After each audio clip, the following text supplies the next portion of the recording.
di tengah upaya mengembangkan industri fashion lokal, ada PR lain yang belum bisa diselesaikan, yaitu timbulan sampah nasional yang dihasilkan industri fast fashion.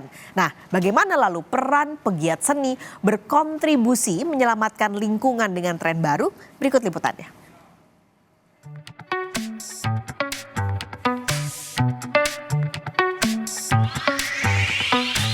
Pakaian trendy dengan harga terjangkau kini jadi daya pikat utama konsumen.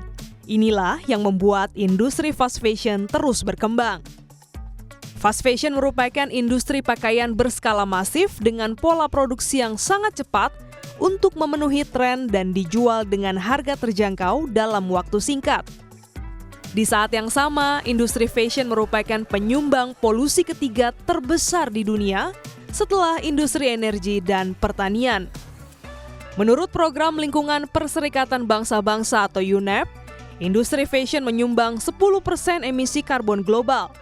Angka ini bahkan lebih besar dari gabungan seluruh penerbangan internasional dan pelayaran maritim. Sementara itu di tanah air, berdasarkan data Sistem Informasi Pengelolaan Sampah Nasional Kementerian Lingkungan Hidup dan Kehutanan, Indonesia menghasilkan 35,93 juta ton timbulan sampah sepanjang 2022. Jumlah tersebut naik 22,04% dibandingkan tahun sebelumnya yang berada di angka 29,44 juta ton. Sedangkan khusus untuk sampah tekstil sebesar 2,6%. Berdasarkan jurnal ilmiah fast fashion tren mode yang jadi bumerang terhadap lingkungan menjelaskan, industri fast fashion sering mengabaikan dampak buruk lingkungan. Penggunaan warna-warna cerah, motif dan tekstur kain yang jadi daya tarik industri mode diperoleh dari bahan kimia beracun, sehingga dapat menyebabkan pencemaran air dan beresiko terhadap kesehatan manusia serta lingkungan. Prihatin dengan kondisi lingkungan yang rusak karena fashion, founder Imaji Studio, Syari Semesta, tergerak untuk mengembangkan konsep slow fashion. Ia juga memanfaatkan bahan-bahan alami berasal dari pigmen tanaman sebagai pewarna dasar produk tekstilnya. Especially di tahun 2015 tuh lagi sangat gencar isunya Citarum. Jadi itu polusi dari pewarnaan sintetis kan.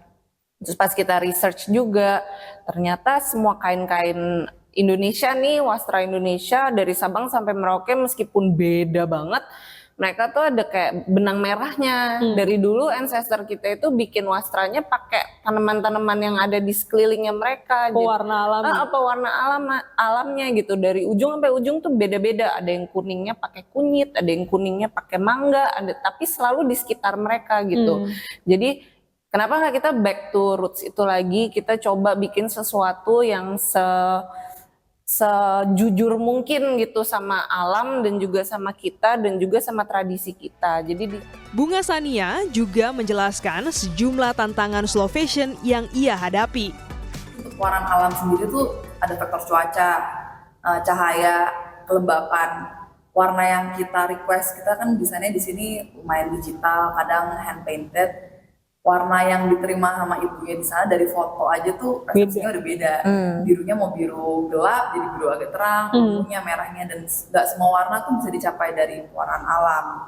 Terus kita juga baru meliput banget nih faktor cuaca yang sangat bisa membuat produksi kita delay banget. Jadi timeline kita tuh kita bisa harus bikin plan dari A sampai Z.